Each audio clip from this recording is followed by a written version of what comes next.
धरती है आपकी, हमारे लिए एक पवित्र धरती है। हम उस कांग्रेस के नेता हैं, उस कांग्रेस के कार्यकर्ता हैं जिसको महात्मा गांधी जी ने रास्ता दिखाया, और महात्मा गांधी जी को रास्ता दिखाने वाले आपके पूर्वज यहाँ चंपारण इलाके के किसान थे।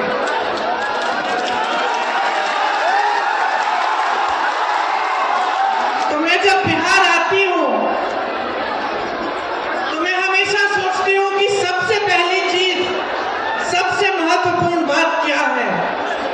सबसे महत्वपूर्ण बात यह है कि आपको इस देश के निर्माण में अपनी भागीदारी, अपना अस्तित्व समझना पड़ेगा। आपको समझना पड़ेगा कि इस देश को बनाने वाले आप हैं, आपके पूर्वज हैं। आप सोचिए, उतने साल पहले, दशकों पहले, जब ना मोबाइल फोन होता था, ना टीवी होता था, यहाँ के रास्ते भी पक्के नहीं थे, उस समय आपके पूर्वजों ने आंदोलन किया।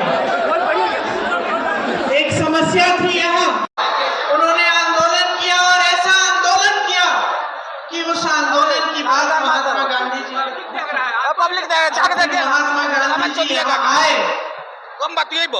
और यहाँ आकर उन्होंने जब देखा कि कैसी समस्या है, किस तरह से यहाँ के किसान इतने महान बड़े साम्राज्य से लड़ाई कर रहे हैं, खड़े हैं, अपने अधिकारों की लड़ाई लड़ रहे हैं, तब उनसे महात्मा गांधी जी प्रेरित हुए और इस देश में उन्होंने सत्याग्रह यहीं से शुरू किया और यहीं से शुरुआत हुई हमारी आजादी की लड़ाई की। वो थे आपके पूर्वज, वह है ये धरती जिसे पूरा देश नमन करती है। लेकिन आज आपकी परिस्थिति क्या है, मुझसे अच्छी तरह आप जानते हो। ये वही धरती है जहां की शिक्षा व्यवस्था इतनी अच्छी होती थी कि बड़े बड़े आईएएस के अफसर, बड़े बड़े आईपीएस, आईएफएस यहां से आते थे। ये वही धरती है जहां बड़े बड़े कारखाने लगवाए गए थे, उनकी स्थापना हुई थी, बड़े बड़े पुल बने थे बिहार में एक जमाने में। आज ये हालत है कि 3 साल में 27 पुल गिरे हैं। यहाँ का विकास तेजी से हो रहा था, यहाँ के अच्छे अच्छे बड़े बड़े नेता थे, और आज आपकी परिस्थिति ये है कि आप संघर्ष कर रहे हैं अपनी रोजी रोटी को कमाने के लिए। आज परिस्थिति ये है कि यहाँ की आधी आबादी पलायन करके बाहर अलग अलग प्रदेशों में अपनी रोजी रोटी कमाने जाती है। आप सब यहाँ नौजवान खड़े हो, बताओ 20 सालों से एनडीए की सरकार चल रही है, आपको रोजगार मिला है? हाथ ऊपर करो, किस किस को रोजगार मिला है? पलायन करके जाना पड़ता है रोजगार लेने के लिए। और पलायन का मतलब क्या है, किसी ने पूछा? ये बड़े बड़े नेता, मोदी जी जो आते हैं, अमित शाह जी आते हैं यहाँ पे, आपको बड़े लंबे भाषण देते हैं। आपसे पूछा कि आप कैसे गुजारा कर रहे हो? आपसे पूछा कि जब आप पलायन करके जाते हो, अपने परिवारों को यहाँ छोड़ के जाते हो, अपने बच्चों को नहीं देख पाते, अपनी बीवियां को छोड़ के जाते हो, दूर किसी शहर में जाकर कहीं एक कमरा ढूंढते हो जिसमें 8-10 और लोग तुम्हारे साथ रहते हैं, और जहां पे भी नौकरी मिलती है, रोजगार मिलता है, चाहे कुछ भी वेतन हो, चाहे कैसा भी हो, कर लेते हो, क्योंकि कमाना है, घर कुछ पैसा भेजना है। क्या क्या सहते हो शहरों में, अपमान किया जाता है तो वो भी पी जाते हो, वो भी सह लेते हो। संघर्ष करने की आदत हो गई है, अपमान सहने की आदत हो गई है कि नहीं? कोई पूछने वाला नहीं है। बड़े बड़े शहरों में कोई अपना नहीं होता, अपने तो सारे यहां होते हैं। और फिर भी तरह तरह संघर्ष करके, चाहे शिक्षित हो, चाहे कितनी भी डिग्री हाथ में है, फिर भी कोई मजदूरी का रोजगार कर रहा है, कोई माली बन गया है, कहीं कोई छोटा मोटा जो जॉब मिल रहा है वो कर रहा है। ये परिस्थिति है। आज यहां पर बिहार में खेती किसानी से कमाई नहीं हो पाती। एक जमाने में खेती किसानी से कमाई हो जाती थी, बाहर जाना नहीं पड़ता था, रोजगार मिल जाता था। आप रोजगार बना भी लेते थे, खेत पे मजदूरी मिल जाती थी, जिसका खेत था वो कमा लेता था। आज परिस्थिति ये है कि खेती किसानी के सारे सामान महंगे हो चुके हैं और ट्रैक्टरों पे टैक्स, तेल महंगा है, खाद नहीं मिलती, खाद का वितरण सही समय पे नहीं होता, जो सहायता आपको सरकार से मिलनी चाहिए उपज का सही दाम नहीं मिलता, न्यूनतम समर्थन मूल्य नहीं मिलता, तो खेती किसानी से कमाई नहीं होती। बड़े बड़े कारखाने, बड़े बड़े उद्योग लगे रहते थे। यहाँ भी मैंने सुना एक जमाने में चीनी का मिल होता था, यहाँ गन्ना की खेती होती थी, यहीं पे बिक जाता था। आज आपको यूपी जाकर बेचना पड़ता है क्योंकि यहाँ के उद्योग ठप हो गए हैं और नए उद्योग किसी ने लगाए नहीं। और जो बड़े बड़े उद्योग थे, जो सरकारी उद्योग थे, जो सरकारी कारखाने थे, वो लगभग सारे मोदी जी ने अपने बड़े बड़े सेठ मित्रों को दे दिए। सब बड़े सेठों के हाथ में सौंप दिया है। देश के हवाई अड्डे, देश के बंदरगाह, देश के बड़े बड़े कारखाने, आप नाम लीजिए, या अडानी को दे दिए हैं या अंबानी को दे दिए हैं। जो देश की संपत्ति थी, जो आपकी थी, आज आपकी नहीं रही। एक जमाना था, जो बुजुर्ग बैठे हैं वो बताएंगे, आप बताएंगे कि एक जमाने में सरकारी नौकरी के लिए सब तड़पते थे, है कि नहीं? सही बात है ना चाचा जी, बताइए, है कि नहीं सही बात? सब तड़पते थे कि सरकारी नौकरी मिलनी चाहिए, पेंशन मिल जाएगा, सुरक्षित रहेंगे आजीवन, घबराने की जरूरत नहीं पड़ेगी, बेटी की शादी करनी है, बच्चे को पढ़ाना है, आसानी से वो काम हो जाएंगे। आज लगभग सारे कारखाने, बड़े सरकारी उद्योग निजी बन गए हैं। निजीकरण से ना उनमें आरक्षण होता है और ना आपको ठीक ढंग के रोजगार मिलते हैं। ऊपर से जो पुराना पेंशन था उसको इन्होंने बदल डाला, तो अब जो पुराने पेंशन से जो सुविधा मिलती थी, जो सुरक्षा मिलती थी, वो भी चली गई। आज किसी भी सरकारी अधिकारी से, किसी भी सरकारी कर्मचारी से पूछो तो सबसे पहले कहेगा कि यही समस्या है कि हमें अपना पुराना पेंशन चाहिए। उसकी भी कोई सुनवाई नहीं है। एक जमाने में आपको रोजगार खेती किसानी से मिलता था, आज नहीं मिलता। बड़े बड़े कारखानों से मिलता था, आज नहीं मिलता। चलो छोटे दुकानदारों को से या छोटी व्यापार करने से मिल जाता था, कमाई हो जाती थी। आज परिस्थिति यह है कि छोटे दुकानदार जो छोटे बिजनेस चलाते हैं, जो अपना छोटा सा कारोबार शुरू करते हैं, वो भी कमा नहीं पा रहे हैं क्योंकि सरकार की जो नीतियां हैं उन्होंने उनकी भी कमर तोड़ ली है। तो बचा क्या है आज देश में, बिहार में बचा क्या है? इन्होंने छोड़ा क्या? जहां देखो भ्रष्टाचार है, जितने भी ठेके हैं उनमें कोई ना कोई पैसे खा रहा है। आप छोटे से छोटे काम के लिए जाओ, कुछ अपना कार्ड बनाने के लिए जाओ, पहचान पत्र बनाने के लिए जाओ, आपको घूस देनी पड़ती है। मेरी बहनों, आप जानती हो, अच्छी तरह जानती हो कि आपकी क्या स्थिति है। आप अगर दुकान जाती हैं, आधी चीजें खरीद नहीं पाती। त्योहार आता है, छठ का त्योहार था, दिवाली थी, घबराहट होती है, खुशी से कोई नहीं मना रहा है। अब घबराहट होती है कि मेहमान आएंगे, मेहमान के लिए खाना बनाना पड़ेगा, घर को सजाना पड़ेगा, घर की मरम्मत करनी पड़ेगी, पुताई करनी पड़ेगी, कैसे करेंगे? पैसे नहीं बच रहे हैं। चाहे जितने भी लोग परिवार में काम कर रहे हैं, महिला भी काम कर रही है, पुरुष भी काम कर रहे हैं, फिर भी बचत नहीं हो रही है। बच्चों के लिए फीस भरनी पड़ती है, कोई बीमार पड़ जाता है, इलाज करना पड़ता है, इलाज करने के लिए किसी न किसी तरह पैसे इकट्ठे करने पड़ते हैं। सरकारी अस्पताल ठीक से चल नहीं रहे, निजी करना पड़ता है, निजी डॉक्टर के पास जाओगे खूब फीस भरनी पड़ती है, पैसा खर्चना पड़ता है। बच्चा बड़ा हो गया है, उसके भविष्य के लिए आप कुछ तरक्की चाहते हो, और छोटा सा छोटा, जितना भी छोटा परिवार हो, जितना भी गरीब परिवार हो, जितने दूर दराज इलाके के गांव में आप गरीब से गरीब परिवार से पूछो, आज उस माता पिता कहेंगे हम अपने बच्चों को पढ़ाना चाहते हैं, हम नहीं चाहते कि हमारे बच्चे हमारी तरह संघर्ष करें। क्यों बहन, ठीक बात है कि नहीं? आप चाहती हो कि आपकी बेटी, आपका बेटा थोड़ा आपसे आगे बढ़े, हम सब चाहते हैं, जितने भी माँ बाप हैं सब चाहते हैं। तो जो भी तरीका हो, कैसे भी पैसे इकट्ठे करके बच्चों की फीस भर के, ट्यूशन करा के उससे पेपर दिलवाते हैं नौकरी के लिए कि कहीं अच्छी जगह मिल जाएगी। फिर क्या होता है?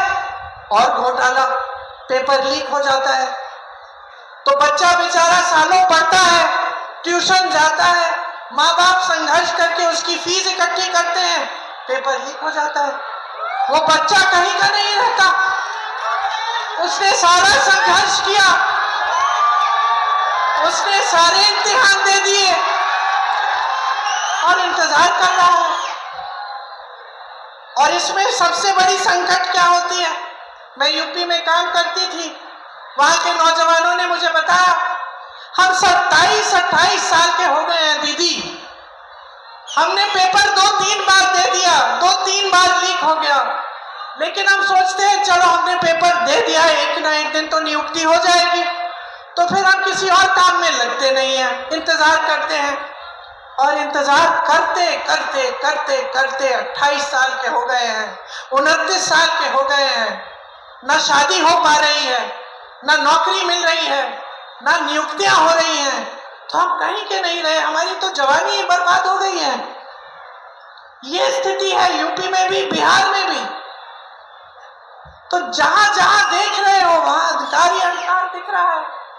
मेरी बहनें सुबह से शाम तक खेतों में काम करती हैं, जिसका छोटा मोटा जॉब है वो जॉब भी कर लेती हैं, लेकिन घर आके बहनें, आप घर आके लेटती तो नहीं हो, सो जाती नहीं हो, आप घर आती हो, आप देखते हो कि सबने खाना खाया है, माँ बाप है घर में, अगर पिताजी के, अगर आपके पति के माँ बाप हैं घर में, ससुर है, तो आप वो भी देखोगे कि उन्होंने अच्छी तरह से खाना खाया, कि सब ठीक ठाक है, उनकी तबीयत ठीक है कि नहीं, अगर नहीं है तो देखभाल भी आप करेंगी। बच्चे हैं छोटे छोटे, बच्चों की परवरिश भी आप करोगी, तो आप तो आखिर में सोओगी, सबने खाना खा लिया तभी खाना खाओगी। यह है आपका संघर्ष। किसी ने पूछा है आपको? कोई संघर्ष समझा है आपका? चुनाव आ रहा है तो समझने लगते हैं। चुनाव आ रहा है तो चुनाव के एक हफ्ते पहले आपको 10,000 रुपए भेज रहे हैं। 20 सालों से भेजे आपको, भेजे 20 सालों से रोजगार की बात की, आपकी बच्चियों को पढ़ाने की बात की, उनकी सुरक्षा की बात की, कि आज इतना अपराध हो रहा है बिहार में, खास तौर से महिलाओं के खिलाफ, कि बाहर जाने से डर लगता है। ये बात की किसी ने आपसे? बातें छोड़िए, कभी आपके घर आए ये बड़े प्रधानमंत्री जी, मुख्यमंत्री जी, गृह मंत्री जी कभी गांव में आए हैं?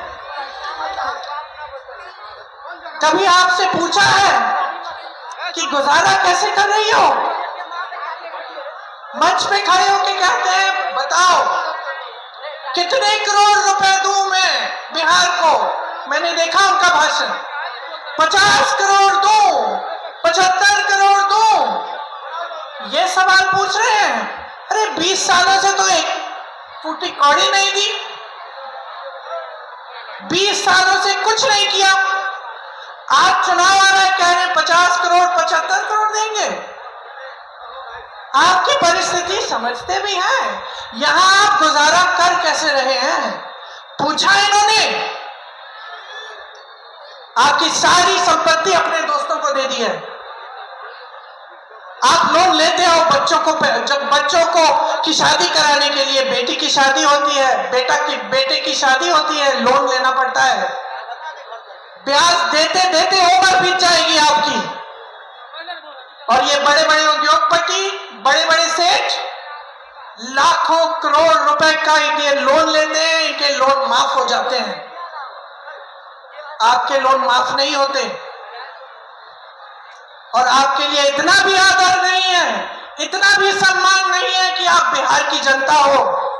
आप आज भी कन्याकुमारी से लेकर कश्मीर तक इस देश का निर्माण कर रहे हो। जहां जहां हम लोग जाते हैं, किसी से पूछते हैं कि मजदूर को देखते हैं कोई काम कर रहा है खेती में, हम पूछते हैं कहां के हो भाई? बिहार का हूं। मैंने केरल में भी देखे हैं बिहार के मजदूर, मैंने कश्मीर में भी देखे। पूछा है इतनी दूर आए हो भाई, कैसे गुजारा कर रहे हो? देश का निर्माण आज भी आप कर रहे हो और आपके लिए इतना सम्मान नहीं है कि 20 सालों के लिए सरकार चलाई है। आपसे पूछ तो लेते कि आप कैसे आगे बढ़ रहे हो, कैसे गुजारा कर रहे हो। इतना भी सम्मान नहीं है आपका भी और आपके मुख्यमंत्री का भी।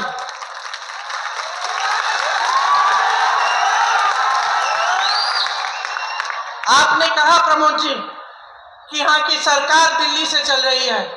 सच बात है, इनके मंच देखिए, इनके मंचों तक पे इनको नहीं बुलाते, नीतीश जी को नहीं बुलाते। और प्रधानमंत्री जी भाषण क्या देते हैं कि कांग्रेस पार्टी के पोस्टर पे तेजस्वी जी की फोटो छोटी लगी है, या फिर आरजेडी के पोस्टर पे राहुल जी की छोटी फोटो लगी है। आप बताइए, देश के प्रधानमंत्री हैं और कोई काम नहीं है कि पोस्टरों को देख के लोगों की फोटो नापे?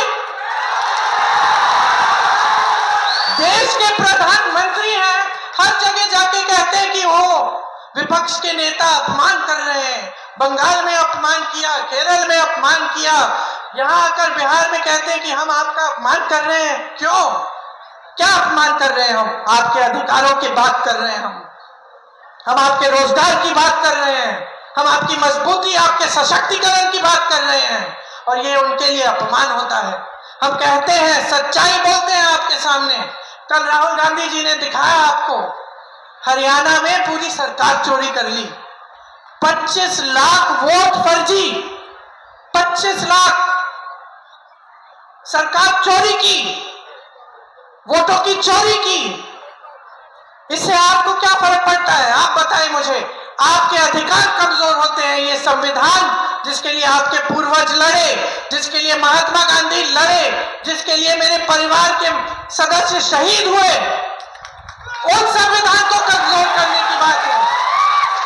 आज इतना इनका अहंकार इतना बढ़ चुका है कि आपके वोटों का भी सम्मान नहीं कर रहे। 65 लाख वोट आपके काटे हैं बिहार में, 65 लाख वोट। और मैं दावे के साथ कह सकती हूं कि अगर ये चुनाव निष्पक्ष होगा तो आप इनको खदेड़ने वाले हैं, निकालने वाले हैं और एक नई सरकार लाने वाले हैं। एक ऐसी सरकार जो आपका सम्मान करती है, जो महिलाओं के लिए काम करती है, जो इनका इस्तेमाल नहीं करती अपने वोट के लिए, अपनी सत्ता के लिए, जो आपको फुसलाने का, आपको झूठ बोलने का काम नहीं करती। एक ऐसी सरकार लाओ जिसे वोट चोरी करने की जरूरत नहीं है। इतने सालों से हमारा देश आजाद हुआ, सबसे बड़ा अधिकार, सबसे बड़ा औजार, सबसे बड़ी शक्ति आपको वोट की मिली। ये वही शक्ति है जिससे नेता कांपते हैं। मैं नेता हूं, मैं बता रही हूं आपको, मैं जानती हूं चुनाव का समय आता है, सब चौकन्ने हो जाते हैं, सब जाग जाते हैं कि भैया चलो पब्लिक के सामने हाथ जोड़ो और पब्लिक से मांगो वोट, है कि नहीं? है कि नहीं? क्यों? क्योंकि शक्ति पब्लिक के हाथों में है, शक्ति आपके हाथों में है। जानते हैं हम काम नहीं करेंगे तो पब्लिक हमें निकाल देगी, हम सब जानते हैं, हम सब जानते हैं।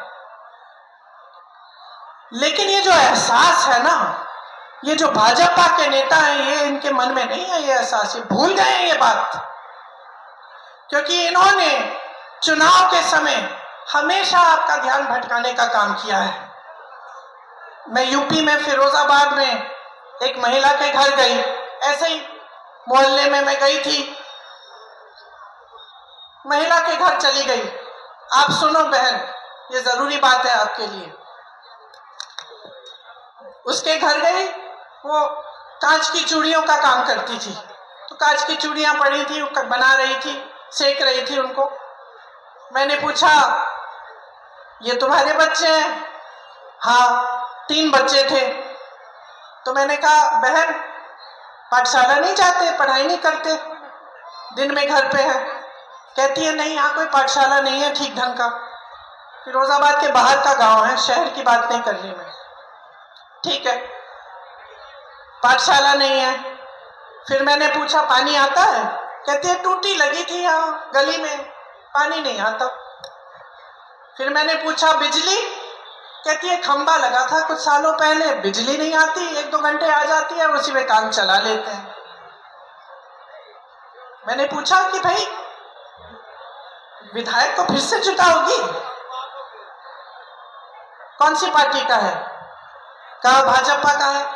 मैंने कहा फिर से जिताओगी? कहती है, फिर से जिताऊंगी। मैंने पूछा क्यों? कहती है, क्योंकि ये ना भाजपा के जो कार्यकर्ता हैं, ये हमारे घर आए थे, हमारे साथ प्रार्थना की, हमारे साथ दुर्दुरिया किया और हमसे शपथ खिलवाए हैं कि हम धर्म के नाम पर इनको वोट देंगे। समझ रहे हैं आप बात? काम पे नहीं, न पानी था, न बिजली था, न पाठशाला था, कुछ नहीं था। इतने सालों से उस विधायक ने कुछ किया ही नहीं था, लेकिन उसको यह एहसास था कि चुनाव के समय मैं जाऊंगा, धर्म की बात करूंगा, जज्बातों की बात करूंगा, मुझे वोट मिल जाएगा। तो क्या हुआ, उसकी आदत बिगड़ गई। छोटे से बच्चे की आदत बिगड़ जाती है माता जी, है कि नहीं? अगर बच्चे को टोको नहीं, उसको समझाओ नहीं, आदत बिगड़ जाती है। इसीलिए हम जो माँ हैं, हम बच्चों को टोकते हैं, कुछ गलत काम कर लिया डांटते हैं कि सीखे, कि दोबारा ना करे इसे। तो उसी तरह से एक समय में जनता टोकती थी, डांटती थी। मैंने खुद देखा, अपने पिताजी के साथ देखा है। मैं कल सभा में बता रही थी, 10 साल की थी या 12 साल की थी, पिताजी के पीछे पीछे अमेठी में थी, गांव चली गई, ऐसे कस के डांटा उनको। एक महिला ने कस के डांटा कि तुम राजीव भैया तो हो हमारे, अच्छे लगते हो हमें, प्रधानमंत्री होगे, लेकिन हमारे यहाँ आपने बोला था नल लगाओगे, नल नहीं लगाया अभी तक, हम दोबारा वोट नहीं देंगे आपको। समझे आप?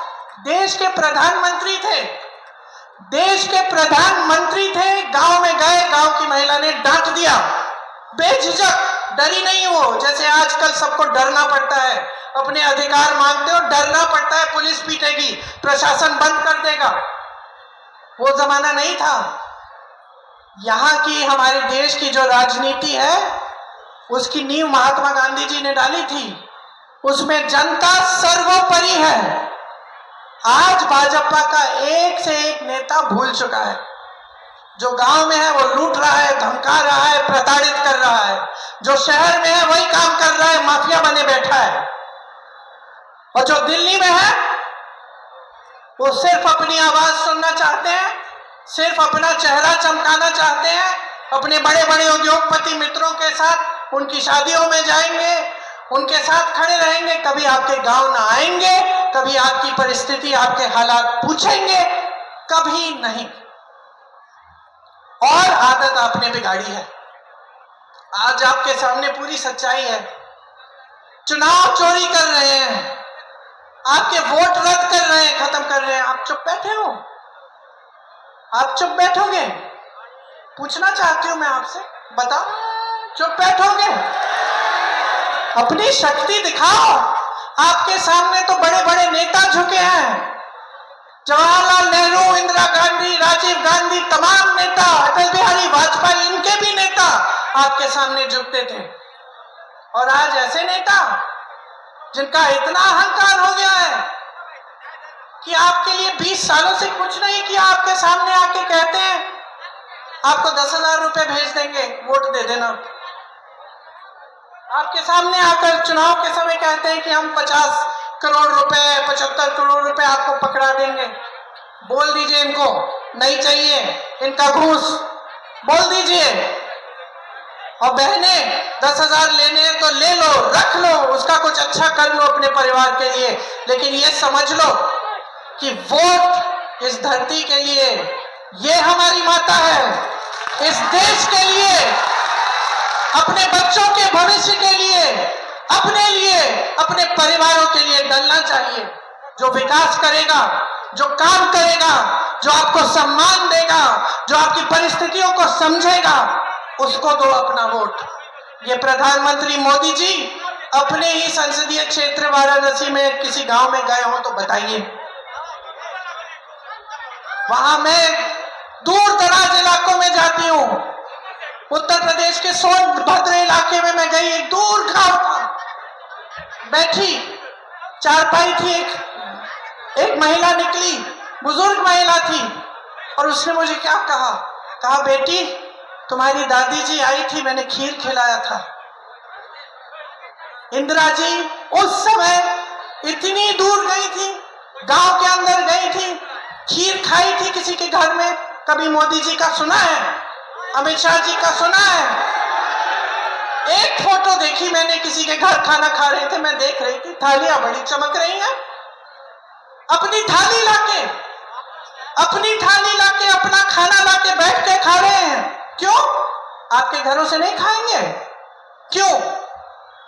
ये है नेता, इनकी असलियत ये है इनकी असलियत कि कुछ काम न करते हुए इतना अहंकार इनका बढ़ गया है कि ये सोचते हैं कि पूरी दुनिया, पूरी देश की जो पब्लिक है उसको बेवकूफ बना के वोट चोरी कर करके ये बार बार सत्ता में आएंगे। और इनको सिर्फ एक चीज दिखती है, अपनी सत्ता, और कुछ नहीं दिखता। आपकी भलाई नहीं दिखती, आपका संघर्ष नहीं दिखता, आप खून पसीना बहा रहे हो खेतों में, ये नहीं दिखता। मेरी बहनें कितना संघर्ष कर रही हैं, ये नहीं दिखता। सिर्फ अपना ही चेहरा दिखता है, अच्छी तरह चमकना चाहिए, टीवी पे छाना चाहिए, बड़े बड़े पोस्टरों पे आना चाहिए, और सबको ये बताएं कि हम कितने महान हैं, हमने इस देश को महान बनाया है। बस यही। तो देखिए, आपकी जो असलियत है ना, आपको जरूरत नहीं है कि कोई बड़े शहर से कोई नेता आए, चाहे कांग्रेस की मेरे जैसे हो, कि आपको बताए कि देखो ये तुम्हारी परिस्थिति है। मेरे से अच्छा आप जानते हो, बहनों आप जानते हो, भाइयों आप जानते हो किस तरह से जब आप सुबह उठते हो तो घबराहट होती है कि क्या पता आज कमा पाएंगे कि नहीं, बच्चे की फीस भर पाएंगे कि नहीं, किसी का इलाज कराना है कर पाएंगे कि नहीं। ये आप जानते हो, ये आप जानते हो। तो मैं आपसे कहना चाहती हूं कि अपना ध्यान मत भटकाओ। हमारी पुरानी परंपरा रही है हिंदू धर्म की। आपको याद है अर्जुन की कहानी? याद है महाभारत में किस तरह से जब अर्जुन ने वो तीर मारी तो उसको और कुछ नहीं दिखा, उनको सिर्फ मछली की आंख दिखी और कुछ नहीं दिखा, इधर उधर उनका ध्यान नहीं गया। आपकी मछली की आंख जो है ना, वो आपका भविष्य है, आपका विकास है। उसी को देखो, ध्यान मत भटकाओ। ये सब बातें जो करते हैं फिजूल की, कि हम ये दे रहे हैं, वो दे रहे हैं, ऐसा कर रहे हैं, वैसा कर रहे हैं, ये फिजूल की बातें हैं। क्या किया है उसको देखो, असलियत को पहचानो, सच्चाई को पहचानो, और उस सच्चाई पर अपने वोट को आधारित करो। ये वोट जो है बहुत बड़ी जिम्मेदारी है। आज आधी बिहार की जनता वोट डालने गई है। मैं जानती हूं कि महागठबंधन को ही देंगे। मैं इसलिए जानती हूं क्योंकि आज देखिए, यहां की जो जनता है ना, सबसे ज्यादा विवेक आप में है, सबसे ज्यादा राजनीतिक समझ मैं कहूंगी यूपी की जनता और बिहार की जनता में है। आज आप समझ गए हो, आपने सच्चाई देख ली है, आपने परख लिया है, मौका भी दिया, मौका दिया आपने। उस समय आपका विवेक था, उस समय आपने समझा ठीक है बदलाव लाते हैं, मौका देते हैं, देखते हैं ये लोग क्या करते हैं। अब देख लिया ना, 20 साल गुजर गए ना, 20 साल मतलब एक नौजवान की उम्र गुजर गई, 20 साल गुजर गए, वहीं के वहीं हो। तरक्की हुई है आपकी? हुई है तरक्की? कोई बताए भाई किसी की तरक्की हुई है? नहीं हुई है। तो अब समझ लो, आप देखो तेलंगाना में, कर्नाटका में कांग्रेस की सरकारें हैं, क्या कर रही हैं। अब मैं यहाँ पे मंच पे भाषण दे रही हूँ, मैं आपको बताने वाली हूँ अभी कि महागठबंधन आपके लिए क्या करना चाहता है। तो जब मैं बोल रही हूं तो आपको आकलन करना चाहिए कि कहीं ये भी ऐसे ही बोल के ना चली जाएं। पता करते हैं, हम सोचते हैं, पता करते हैं कि भाई जहां जहां इनकी सरकारें हैं ऐसे काम हो रहे हैं कि नहीं, खुद पता करो। राजस्थान में कोई रिश्तेदार है, कोई जान पहचान का है तो पता करो। जब राजस्थान में कांग्रेस की सरकार थी तो 25 लाख रुपए का इलाज मुफ्त में था कि नहीं, पूछो। था। ऐसे लोग हैं जो उस समय हार्ट की जो बीमारी थी उसकी पूरी सर्जरी, हार्ट की सर्जरी, कैंसर का पूरा इलाज, लिवर का पूरा इलाज किए, एक पैसा नहीं देना पड़ा। मैं मिली उन लोगों से, मुझसे बोला कई लोगों ने कि दीदी ये इतनी अच्छी स्कीम है, देश भर में होनी चाहिए, इससे इतनी सुविधा सहायता मिली है हमें। तो वही चीज बिहार में महागठबंधन करना चाहता है कि आपको 25 लाख तक मुफ्त इलाज मिले। जहां कांग्रेस की सरकारें हैं वहां सिलेंडर का दाम घटाया गया है। उसी तरह हम चाहते हैं कि जब हमारी यहां सरकार आएगी आपको 500 रुपए में गैस का सिलेंडर मिलेगा। अब आप कहोगी कि ये बात तो हमने पहले भी सुनी है, आप कहोगी कि पिछले चुनाव में भी भाजपा वाले भी कह रहे थे कुछ नहीं हुआ। तो मैं कह रही हूं कि तेलंगाना में पता करो, कर्नाटका में पता करो, क्या सिलेंडर के दाम कम हुए कि नहीं हुए, क्या महिलाओं को हर महीने पैसे मिल रहे हैं कि नहीं मिल रहे हैं। 2500 रुपए प्रति माह हम गरीब महिलाओं को देना चाहते हैं, सीधे आपके खाते में, सीधे आपके खाते में। जो गरीब परिवार हैं उनके लिए 3 से 5 डेसिमल जमीन या एक मकान हम आपको देना चाहते हैं, और वो जो जमीन होगी वो भी जो महिला है परिवार में उसके नाम की जाएगी। विधवा पेंशन और वृद्धजन पेंशन 1500 रुपए करेंगे और हर साल उसको 200 रुपए बढ़ाएंगे। दिव्यांग पेंशन 3000 रुपए करेंगे। इसके साथ साथ नौजवानों सुन लो, आज सबसे बड़ी तुम्हारी परेशानी 2 है, एक तो पेपर लीक वाली है और दूसरी रोजगार, है कि नहीं। पेपर लीक के लिए हम एक जॉब कैलेंडर लाएंगे।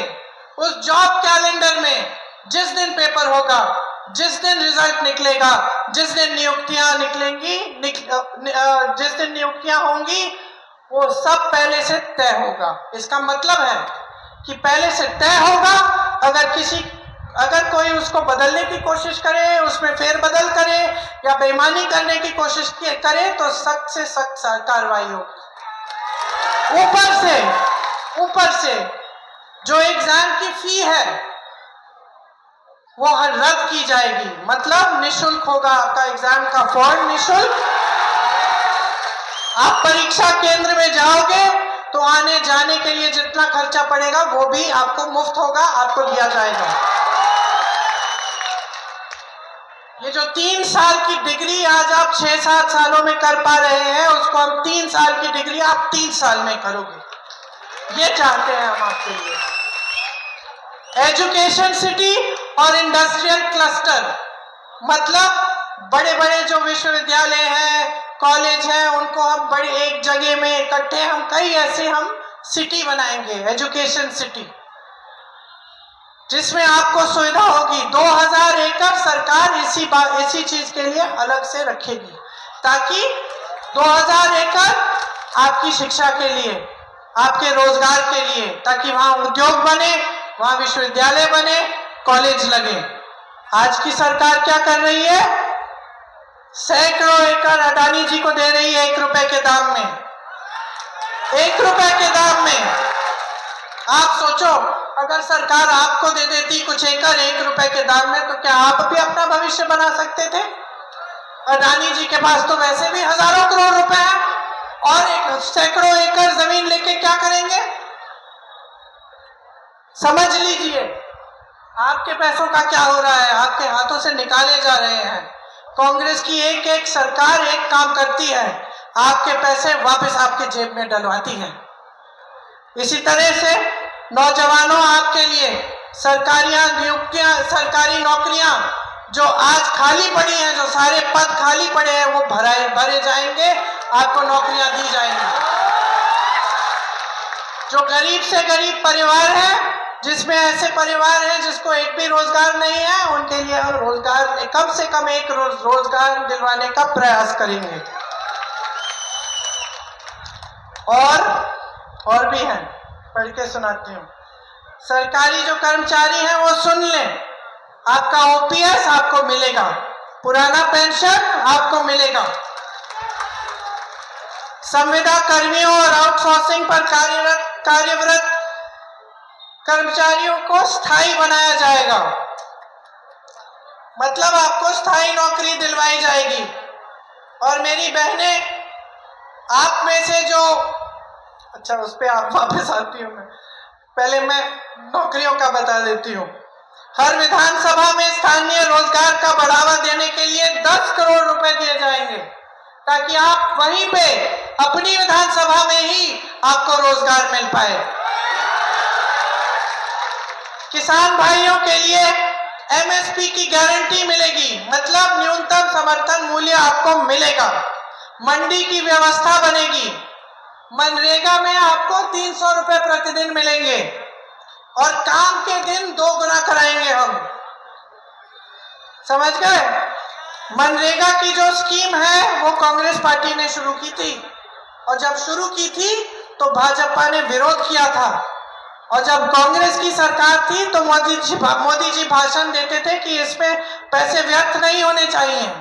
अब मजबूरी में वो स्कीम बंद नहीं कर पाए, लेकिन उस स्कीम को उन्होंने बढ़ाया नहीं है ठीक ढंग से।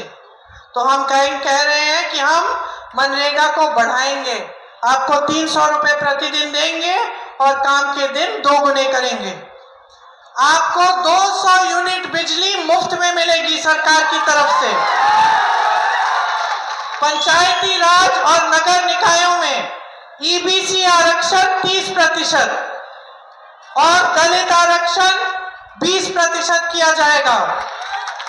अति पिछड़ा वर्ग अत्याचार निवारण अधिनियम बनाया जाएगा, जिससे आज जितना अत्याचार आप पर हो रहा है उसको रोकने का काम हो। आज अपराध अगर बढ़ा है तो सबसे ज्यादा पिछड़े वर्ग, अति पिछड़े वर्ग और दलितों पर और महिलाओं पर बढ़ा है, अल्पसंख्यकों पर बढ़ा है। 3 गुना हो चुका है। इसको रोकना है, और जो आपका प्रतिनिधित्व है वो आपको मिलना चाहिए। मेरे भाई राहुल गांधी ने देश भर में यात्रा की, न्याय यात्रा कि आपको अपना प्रतिनिधित्व मिलना चाहिए। वो आपका संघर्ष है, आपका अधिकार है, और उस संघर्ष में हम आपके साथ कंधे से कंधे लगाकर खड़े हैं। निजी शिक्षा संस्थानों में भी हम आपके लिए आरक्षण लागू करना चाहते हैं।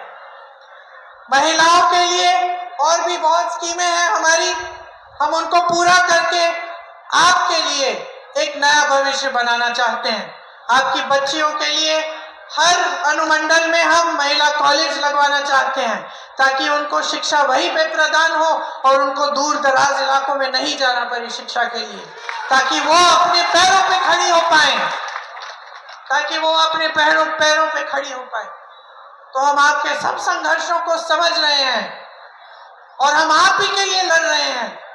जो लड़ाई महात्मा गांधी जी ने लड़ी, वही लड़ाई हम आज लड़ रहे हैं, आपके अधिकारों की लड़ाई। देश आजाद हुआ, देश की तरक्की हुई, देश में विकास हुआ, लेकिन कुछ समय पहले एक ऐसी सरकार आपने चुनी जो देश की भलाई को भूल के सिर्फ नेताओं की भलाई, सिर्फ अपना स्वार्थ साधने लगे, सिर्फ अपनी सत्ता को देखने लगे। तो अब समय आ गया है बदलाव लाने का, समय आ गया है अपने भविष्य को बनाने का, समय आ गया है इस बिहार की धरती का सम्मान करने का, समय आ गया है इस बिहार की धरती का महत्व समझने का और इसको एक बार फिर बुलंद करने का, ताकि आपका विकास हो, आपका भविष्य बने और आपको ऐसे नेता मिले जो आपके लिए दिन रात एक करके आपके लिए समर्पित हो, आपके लिए काम करें। ये गप्पू राय जी आपके लिए दिन रात काम करेंगे। ये महागठबंधन के हमारे प्रत्याशी हैं, इनके हाथ मजबूत करिए, इनको भारी से भारी बहुमत से जिताइए ताकि बिहार में एक अच्छी सरकार बने, एक सरकार जिससे आपको भी गर्व हो, जिससे आपको भी खुशी हो, जो आपका भविष्य बनाए। एक बार मेरे साथ जोर से कहिए, बिहार की धरती की जय, बिहार की धरती की जय, बिहार की धरती की जय। जय हिंद।